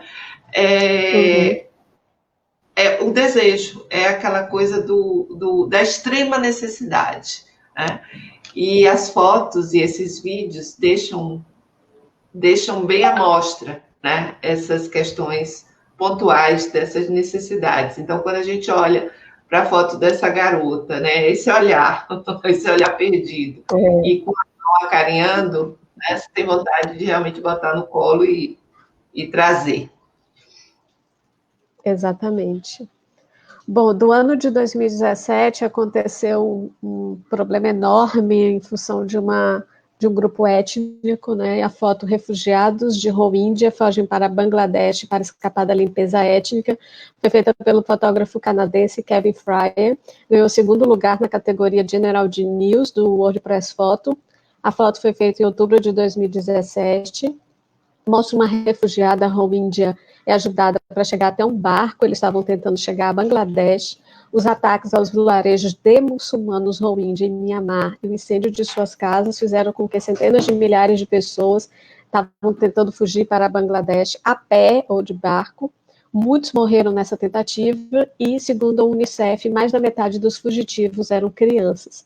Em Bangladesh, os refugiados foram alojados em campos existentes e assentamentos improvisados. E desse tema também, aí uma foto muito mais chocante, né, porque aqui pelo menos a gente vê pessoas vivas e aqui a gente já vê corpos. A foto Crise Rohingya foi feita pelo fotógrafo inglês Patrick Brown, ficou em primeiro lugar na categoria General News do concurso. Esses refugiados de Rohingya, depois que o barco em que eles estavam afundou, eles tentavam também fugir de Myanmar para chegar até Bangladesh. Tinham 100 pessoas no barco, apenas 17 sobreviventes. Os Rohingyas são um grupo minoritário, predominantemente muçulmano, no estado de Rakhine, no oeste de Myanmar. Eles somam cerca de 1 milhão de pessoas, mas as leis aprovadas na década de 1980 os privaram da cidadania de Myanmar. Então, a violência eclodiu depois que uma facção de militantes Rohingya atacou postos policiais, matando 12 membros das forças de segurança. Estes depois lançaram uma ofensiva, atacando aldeias e incendiando casas. Essa aí está entre as fotos mais... Sempre a foto que tem pessoas mortas, para mim, são as mais chocantes assim, de estudar, são as mais difíceis, na verdade. Confesso que eu nem olhei. Melhor, é bem chocante a foto, é bem chocante. Em 2018, foi até o ano que eu tive, acho que eu separei um número maior de fotos. A gente tem uma foto, né, o ano passado, né, saiu o prêmio, o WordPress Photo de 2019, premiando as fotos de 2018. Essa é a foto do ano, de 2018, Chorando na Fronteira, feita pelo norte-americano John Moore. Foi feito em junho de 2018, mostra uma menina hondurenha chamada Yanela Sanchez. Ela chora quando ela e a mãe dela, Sandra Sanchez, são levadas sob custódia por oficiais da fronteira dos Estados Unidos. Famílias de imigrantes atravessaram o Rio Grande do México e foram detidas pelas autoridades norte-americanas. Sandra Sanchez diz que ela e sua filha viajaram por um mês pela América Central e pelo México, antes de chegar aos Estados Unidos em busca de asilo. E aí nós acompanhamos, sobretudo no ano passado, a política anti-imigração do Donald Trump, e aí essa foto, né, que é considerada a foto do ano de 2018, marca exatamente isso. Ainda dentro desse mesmo contexto, a foto escalando a cerca da fronteira, feita pelo fotógrafo mexicano Pedro Pardo, ficou em segundo lugar na categoria Spot News. Mostram aí os migrantes da América Central escalando a cerca da fronteira entre o México e os Estados Unidos. Os refugiados faziam parte de uma caravana que se originou em Honduras em outubro de 2018 e chegavam cerca de novembro. Eram 3.000 pessoas esperando para entrar nos Estados Unidos e havia, assim, uma longa espera de meses. Isso leva a muitas tensões e algumas pessoas tentando fugir da caravana e tentar sua própria entrada, como essa foto demonstra, inclusive aí com criança. Bom, indo lá para o Iraque, a gente tem a foto refugiados afegãos esperando para cruzar a fronteira iraniana, feita pelo fotógrafo iraniano Inayat Assad. Ficou em terceiro lugar na categoria Questões Contemporâneas.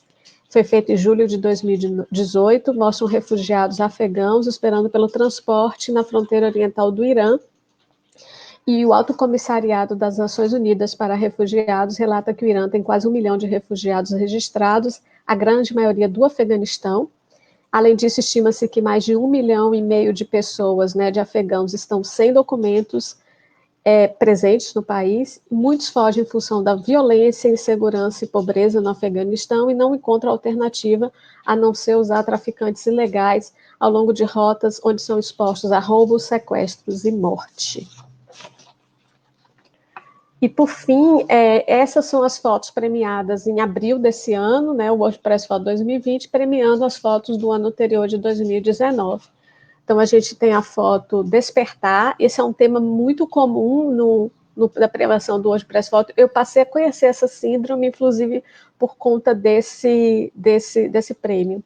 A foto Despertar, feita pelo fotógrafo polonês Tomek Karkizor, mostra Eva, uma menina armênia de 15 anos que acordou de um estado catatônico causado pela síndrome de resignação em um centro de recepção de refugiados em Podkowa, Lesna, na Polônia. Essa síndrome afeta crianças psicologicamente traumatizadas em meio a longos processos de asilo. Inclusive, teve um documentário que concorreu ao Oscar esse ano falando exatamente sobre essa síndrome da resignação. Tem outras fotos também premiadas no WordPress Photo em anos anteriores. Também, essa menina acordou, as fotos anteriores as pessoas estão dormindo, inclusive. E, por fim, a última foto, a mãe russa e seu filho no acampamento Al-Hol, foi feita pelo fotógrafo italiano Alessio Mamo. A imagem foi feita no hospital improvisado em The Annex, no campo de refugiados Al-Hol, no norte da Síria, onde estavam dezenas de milhares de refugiados, muitos deles esposas e filhos de supostos combatentes do grupo Estado Islâmico, deslocados do antigo território que era controlado pelo Estado Islâmico na Síria. E aí o que eu queria chamar a atenção, quase todas essas fotos, especialmente 13 das 15 fotos que eu selecionei, a presença de crianças, né? Eu vou interromper aqui o compartilhamento, enquanto a gente falava sobre a condição dos refugiados. Voltei. Já é chocante as fotos, mas ainda mais chocante quando a gente tem a presença de crianças. E quando eu comecei a analisar essas fotos, havia um interesse também de saber como era a repercussão quando essas fotos eram publicadas. São fotos publicadas em jornais de vários lugares do mundo, né? É fotojornalismo assinado por grandes profissionais. De qual a repercussão, o que isso causava em termos de reflexão, ação, atitude por parte de pessoas, empresas, governos, etc. E todas essas geraram uma forte repercussão de debates a todos esses temas, buscas de políticas públicas, aquilo que eu acho que a fotografia de fato deve fazer, mobilizar, refletir, fazer pensar, fazer agir e melhorar o mundo. E eu quis fazer dessa forma, até por conta de uma frase do famoso fotógrafo Boris Kosoy, quando diz: atrás de toda fotografia tem uma história, né? Então não basta só a gente olhar as fotos, saber o que há por trás, quem são essas pessoas. É um resumo, quem quiser saber mais, é só entrar no site do WordPress Photo, tem todas as premiações, tem um relato do fotógrafo, biografia, e falando inclusive o contexto de cada uma delas. Agora Professor Vedovato. Obrigada, Júlia, obrigada. Professor Vedovato, gostaria de comentar algumas fotos, alguma dessas imagens, algum desses fatos especificamente. A gente já está chegando a 1h20 de conversa. Daqui a pouco a gente tem um sorteio de Tafi, para quem estiver aqui assistindo a gente, mas lembrando que até o final da live, Tafi está na promoção no site da Livraria Virtual da Editos, o link está aqui na nossa barrinha, Tafi está com desconto e com frete grátis até o final da live. Mas eu gostaria de, se o senhor pudesse comentar, fazer uma análise mais específica. Essas fotos, tão bem apresentadas pela professora Juliana, a gente vê um cenário de tristeza, né? E, ao mesmo tempo, momentos de esperança. E eu queria destacar 2 pontos, né? O primeiro ponto é que se diz normalmente que a gente vive uma crise de refúgio, uma crise de migração. E eu não vejo como justa essa expressão.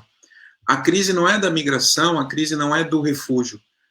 A migração e o refúgio são sintomas.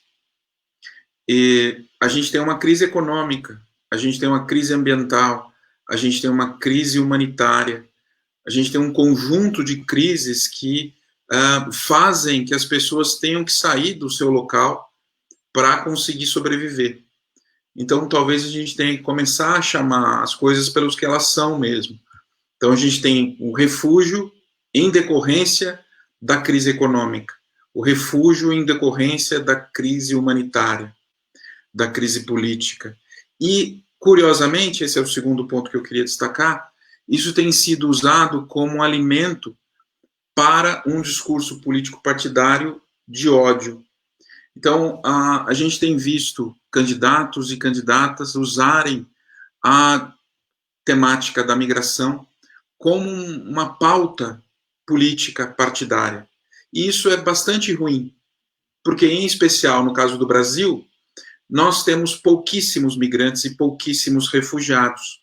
E esse discurso político partidário é só para que a gente possa, ou para que essas pessoas possam disfarçar algum outro interesse que tem por trás.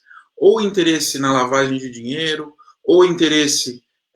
porque, saindo das amarras internacionais, eles vão poder não ser controlados pelo direito. Então, esse discurso, ele precisa ser afastado. Hoje, em especial, a gente tem um dia que merece uma reflexão mais profunda, especialmente porque aquele que começa esses discursos do ódio no mundo, o Steve Bannon, está preso hoje nos Estados Unidos por conta de ter desviado recursos que foram depositados por pessoas para a construção de um muro. Então, a gente consegue perceber qual é o interesse, a intenção, a vontade que está por trás desses discursos do ódio. E talvez a gente tenha que olhar mais para a origem dos desafios do que para essas cortinas de fumaça que a gente tem. Se eu pudesse citar um livro só para o final, né, que é para esse final da fala aqui, nesse momento, que é o livro que ganhou o Nobel recentemente, o Kazuo Ishiguro, que fala daquela fumaça que faz as pessoas esquecerem o que acontece no dia anterior. Talvez a gente esteja passando por esse momento de fumaça, e a fotografia é muito importante para a gente não se esquecer o que aconteceu recentemente.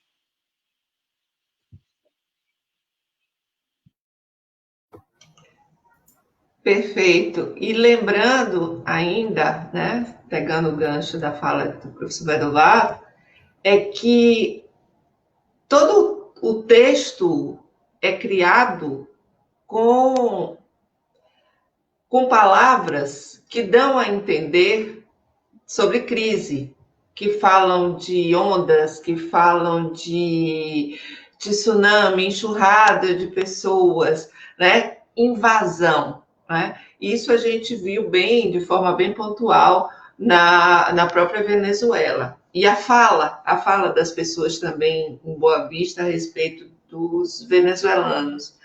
E no momento em que a gente se aprofunda um pouco nos números, a gente vai ver que não existe invasão, que os números são infinitamente pequenos para a extensão do nosso país e que a gente tem realmente condição de acolher muito mais. A gente tem um número, me corrijam aí se eu estiver errado, acho que 10 mil, 15 mil refugiados, né?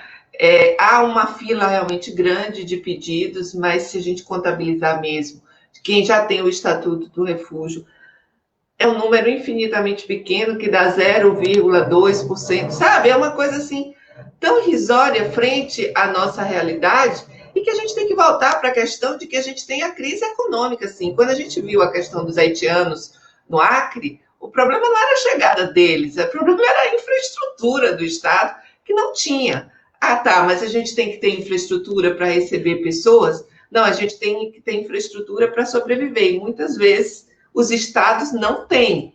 Então, na hora de acolher, aí fica realmente infinitamente mais difícil, né? A gente pode dizer, diante desse cenário, né, a gente está chegando já para o finalzinho, só para a gente conseguir dar um fechamento, que, de algum modo, o Brasil avançou, tem avançado, que leitura a gente faz de migração e refúgio, né, nesse cenário nacional, especificamente, se vocês puderem comentar sobre isso, e eu acho que o título de Tafi, eu trago como contraponto aí, o título de Tafi, que foi muito bem escolhido por Malu, porque eu acho que é uma roupagem de ficção para, diante de tudo isso que a gente viu e discutiu, mostrar que a história é muito mais real do que a gente, né, pode imaginar.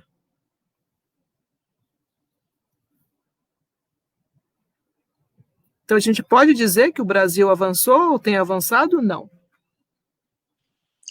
Bom, se eu puder dar uma opinião curta aqui, eu sempre acho que a gente avança. Às vezes em velocidade menor do que a gente poderia, né? Então, o que a gente viu até recentemente é que o Brasil não era um país de destino, e continua não sendo. O Brasil, como diz a professora Rosana Benninger aqui da Unicamp, o Brasil é um país possível. As pessoas não escolhem o Brasil para vir. As pessoas vêm para o Brasil porque, enfim, é a única opção, ou aquele momento elas acabaram chegando por aqui. Quando nós nos tornarmos um destino desejado, talvez a gente tenha evoluído.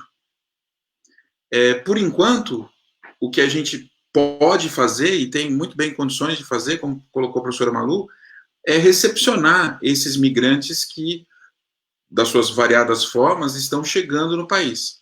Nós, no entanto, precisamos avançar muito no quesito erradicação do racismo. Porque a gente, até bem pouco tempo, era visto como um país, ou pelo menos se dizia um país que bem recepcionava os migrantes. Mas eram migrantes que a gente gostaria, né, de imaginar chegando aqui.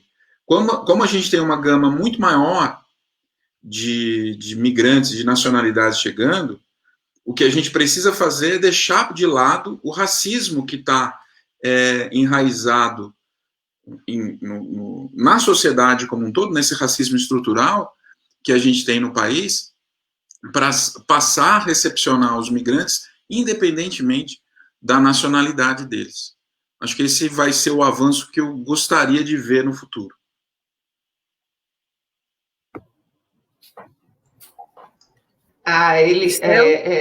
O Vedovato, vou passar, antes de passar para a Estela, ele me deu um exercício, né?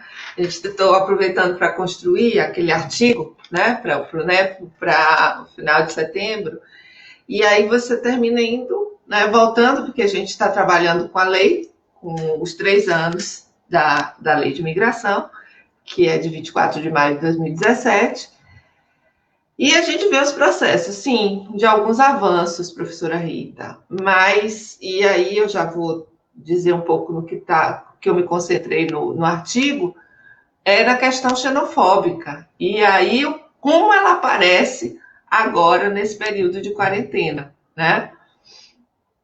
E como você fica impressionada com a desqualificação de pessoas frente a outro ser humano, trabalhador, né, em locais públicos, reverberando palavras de baixo calão, de agressividade, pessoas. E a punição ainda para essas pessoas praticamente nenhuma. Né? Pessoas que se acham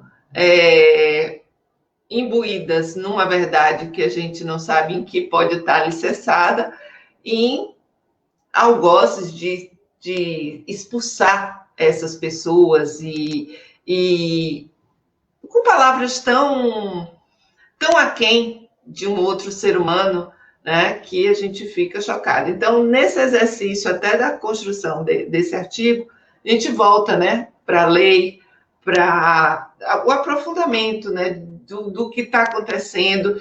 E, como o professor colocou, é uma lei, é uma legislação que a maioria das pessoas, a crítica foi de dizer, não, há um avanço, há um avanço, há um avanço. E aí a gente entra em choque com esse avanço no primeiro momento dos vetos a essa lei. E aí, quando a gente começa a assimilar esses vetos e a entender que bom que passou algumas coisas muito importantes, mesmo outras tendo ficado de fora, a gente entra em choque quando vem a regulamentação da lei, que vem dizendo coisas que vão de encontro à própria lei. Então, a gente, às vezes, vive um paradoxo, né, frente a essas realidades. Se a gente que estuda vive esse paradoxo, você imagina as pessoas, né, que estão chegando e que não têm acesso às informações e que têm medo, né, de fazer qualquer coisa, ir à Polícia Federal, ir ao Ministério Público para denunciar, por exemplo, do que eu estou dizendo, de um comportamento xenofóbico, porque tem medo da expulsão, porque até a expulsão, no caso do refugiado, ela não é permitida. Né? Ok.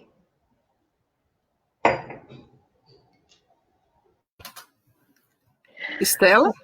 Bom, fica até difícil falar alguma coisa, né, depois das fotos da exposição da Juliana, e também tanto das falas maravilhosas do professor Vadavato e da professora Maria Luísa, mas eu acho que a gente vive um momento muito complicado, né, de expansão desses movimentos populistas ao redor do mundo todo, no qual existe uma retórica de ódio que é muito perversa, sobretudo em torno da ideia de criar um bode expiatório que seja o destinatário de todo esse ódio. A gente precisa encontrar um culpado, né, enquanto sociedade. E existem algumas alas da política que se sentem muito confortáveis em utilizar os migrantes como esse bode expiatório, como essa figura culpada de todos os problemas dentro da nação, ou muitas vezes se utilizando de expressões como escória, né? E é muito complicado a gente falar disso nesse momento, né? E aí, de repente, tem essa questão da pandemia, na qual a gente tem restrições de imigração, mas na realidade, pelo número de pessoas contaminadas, quem deveria estar recebendo essa restrição de imigração somos nós, não é quem entra, né? Porque no Brasil nós temos um número de mortos muito maior do que nos outros lugares, salvo engano, apenas com relação aos Estados Unidos. Nós somos, acho que, o segundo lugar com o maior número de infectados, eu não me recordo agora. Mas existe, então, esse momento muito difícil da gente falar sobre acolhimento, porque talvez politicamente não haja espaço para a gente falar isso. As pessoas têm perdido o medo de serem odiosas publicamente, mas acho que caiu o meu sinal. Não, tá ótimo. Não, tá ótimo, achei que travou aqui para mim. Mas eu acho que a gente não pode perder as esperanças, né? Depois a gente vê algumas fotos como essas, né, que a Juliana tão brilhantemente trouxe pra gente. Se a gente não tem vontade de desistir, eu acho que todo mundo que trabalha com direitos humanos em algum momento pensa em desistir, né? Fala assim, por que eu não fui estudar contrato? Né? Não que seja mais fácil, teoricamente, estudar contrato, mas emocionalmente a carga ela é outra, né? Ela é completamente diferente. Mas de toda forma, para a gente, desistir é uma opção. Para os refugiados e para essas crianças, sobretudo, desistir não é uma opção, né? Então, eu acho que a gente não pode desistir também, invocar aí ontem, a data de ontem, dia 19 de agosto, 17 anos da morte de Sérgio Vieira de Mello, né? Eu acho que traz também uma inspiração adicional para a gente pensar em não desistir, né? Dia Internacional do Humanitário. Então, queria deixar essa reflexão. Obrigada. Júlia? Bom, como reflexão final, eu queria pedir aos meus alunos e quem for trabalhar com a temática refugiados, tanto fotografia ou vídeo, ter um imenso respeito a essas pessoas, ficarem atentos ao seu direito de imagem. A Constituição Federal nos garante isso, privacidade, direito à imagem, direito de estar só, a todos nós, brasileiros e pessoas residentes no nosso país. Pedir autorização, conversar com essas pessoas, entender a sua cultura, o seu período, a depender da religião. Tem períodos que eles não dão entrevista, não permitem ser fotografados e videografados, período do Ramadã, por exemplo, para os muçulmanos. Então, ter todo esse cuidado na produção fotográfica e videográfica, que é extremamente importante. E desde já, assim, já quero agradecer muitíssimo a Malu, assim, para mim foi uma tarde de muito aprendizado. E também leiam Tafir, né? Por favor, vocês vão ter uma leitura maravilhosa de uma grande obra. Então, enquanto Marina prepara o sorteio, eu vou passar para vocês aqui a participação do público. Rogério Romero, muito bom tema, surpreendente os dados. Lorena Borges, que conversa importante. Adelina Caldas, bacana. Júlia Barreto, tema muito bom e importante. Karen Ramos, que realidade dolorosa, importante de ser trazida para a reflexão. Obrigada.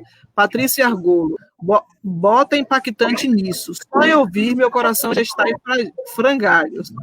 Leila Cavalieri, que legal. Luiz Renato Vedovato. Bruna Kleisler, que imagem forte sobre as fotografias que Júlia mostrou. Euriza Santana, live super interessante, necessária e contextualizada. Parabéns a Editos, usando vieses sociais, dotando de dignidade seres humanos em sua trajetória para ser humano. Parabéns, professora Maria Luísa, espero que seu livro de leitura transgeracional receba roteirização para filme. Olha que lindo! Adoraria assisti-lo. Fabiana Sassi, Juliana Torresani, morrendo de orgulho de você. Impactante, duro, mas necessário. Lembrar que Fabiana Sassi foi aluna do curso de comunicação da UESC, da sua turma, não foi, Júlia? Karen Ramos, muito impactante. Ana Paula Fontes, tema muito importante para todas as idades, atual e que sempre se renova. Bruna, muito forte ver a história ser contada através dessas imagens. Josefina Fontes, a densidade das imagens nos questiona nossa humanidade. Patrícia, verdade. Josefina, Andréa Vasconcelos, registros para que a história não seja negada futuramente. Jussara Coelho, Cabral, gratidão. Guilherme Barbosa, parabéns a todas. E ao professor Luiz Renato Vedovato, admirado com a exposição. Mostra como o sistema jurídico relega a pobreza de uma maneira geral. As pessoas são induzidas a culpar e perseguir a pobreza. Triste. Patrícia, através de ler Tafir, eu estava nesta nuvem de fumaça, professor Vedovato. Depois de Tafir, acordei e a nuvem começou a se desfazer. Antes de ler Tafir. Rosa Penza, está sendo punido somos nós, o povo. Acho que quem está sendo punido somos nós, o povo. Técio Santana, parabéns aos organizadores desse evento. Tem sido uma tarde muito agradável, de muito conhecimento. Vim para assistir um pedacinho, já estou lamentando que vai se encerrar. Obrigada. Patrícia, este lançamento é uma oportunidade de uma provocação para sairmos da nossa zona de conforto. Estou comprometida com a autora para fazer algo que, de alguma forma, eu possa contribuir para acordar, sacudir as pessoas que estão ao meu redor. Rosa, gente, estamos com sérios problemas, vocês precisam abrir diálogo. Euriza, eis que estou à porta e bate. Por favor, tragam pautas locais. Assinar a câmera, excelente. Meus queridos, parabéns a todos os envolvidos no evento. E uma saudação e congratulação especial à querida Malu, pela obra e pela caminhada. Vânia Alves, parabéns, Malu. Patrícia, parabéns a Edito, Rita, Juliana, Estela, Malu e Vedovato. Amei este lançamento. Que riqueza. Então, palavras lindas para vocês. De fato, Foi um momento de muito aprendizado, mais aprendizado ainda. Vamos ao sorteio, Marina? Vamos ver quem vai levar. Importante lembrar que o sorteado precisa estar aqui. Precisa se manifestar. Estela caiu, Ritinha? Ih, caiu. Mas ela volta. Olha ela voltando. Esse nosso estúdio doméstico arrasa. Voltou, Estela, voltou. A minha iluminação estoura, é sempre assim. Vamos lá?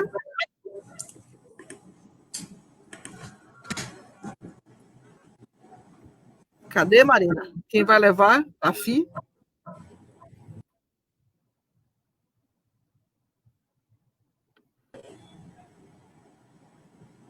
Como tudo ao vivo, tá dando erro no site, não tá deixando.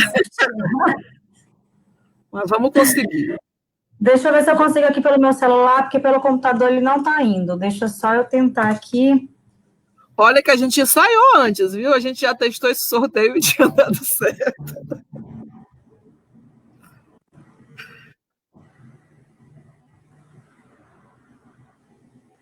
Mas enquanto sai o sorteio, a gente pode ouvir mais sobre Tarfim, né? Podemos. Eu queria, se Malu pudesse responder aquilo que eu perguntei. O quanto de ficção que tem em Tarfim?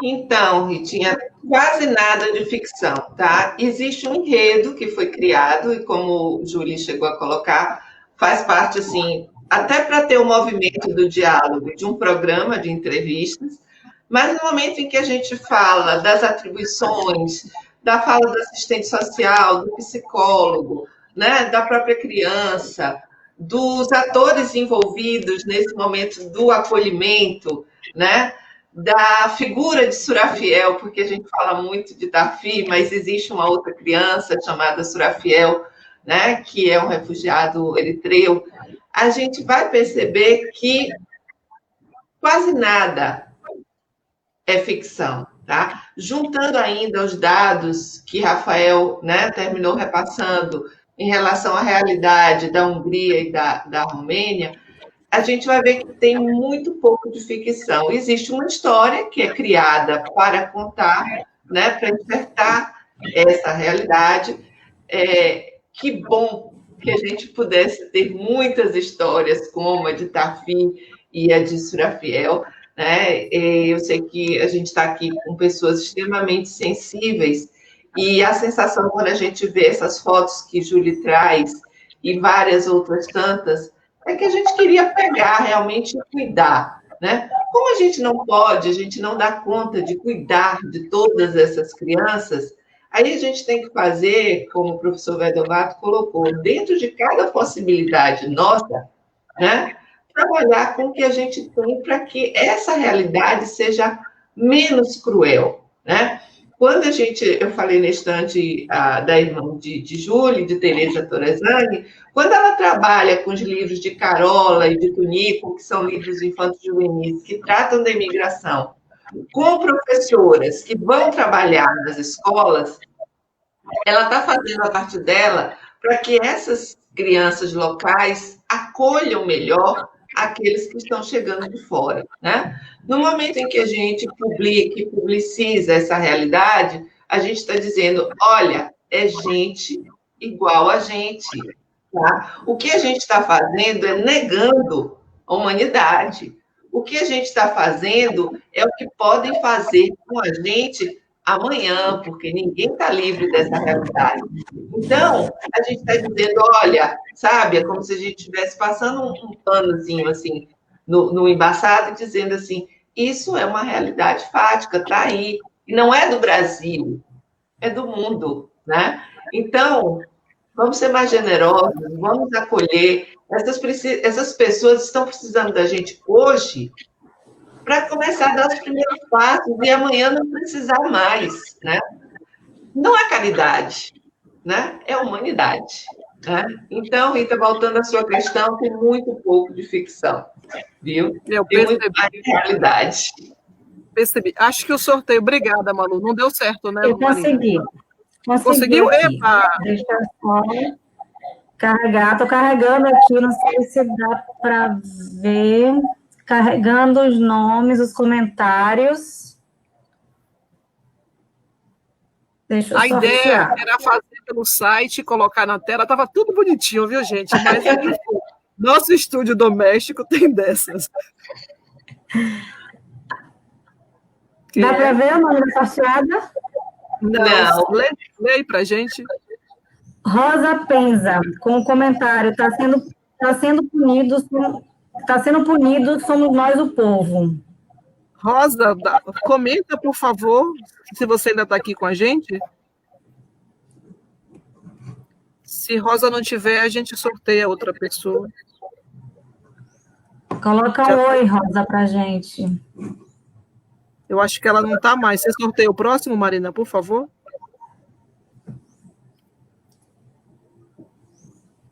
Vai com o autógrafo, professora Rita? Se a pandemia deixar.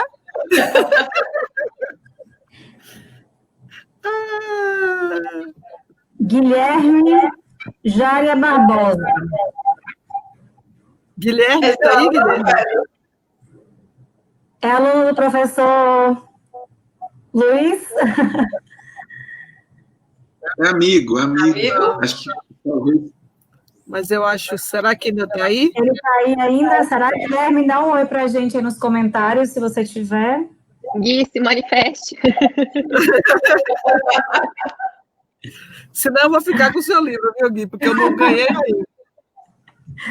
Eu acho que não está não, Marina. Vamos lá, mais um. Guilherme está aqui! Muito bem, Guilherme. Você pode entrar em contato. Entrar em contato pelo Messenger para pegar o seu endereço direitinho e a gente envia para você o livro. Lembrando que... Fotografado, sim, Guilherme. Massa. A autora boa é assim, que é para todos os momentos, os fáceis e os difíceis. Está pedindo, sorteia mais. Vamos lá, mais um para os heróis da resistência que aguentaram todo o improviso. Vai lá, Marina, mais um. Para quem ficou até agora e aguentou a gente aqui aprendendo a sortear ao vivo. Jéssica Carroza, não sei se é assim que se pronuncia o sobrenome dela. Jéssica, tá aí? Ai, Tá marmelado isso aí. Tá marmelado. Eu ia escrever a Jéssica.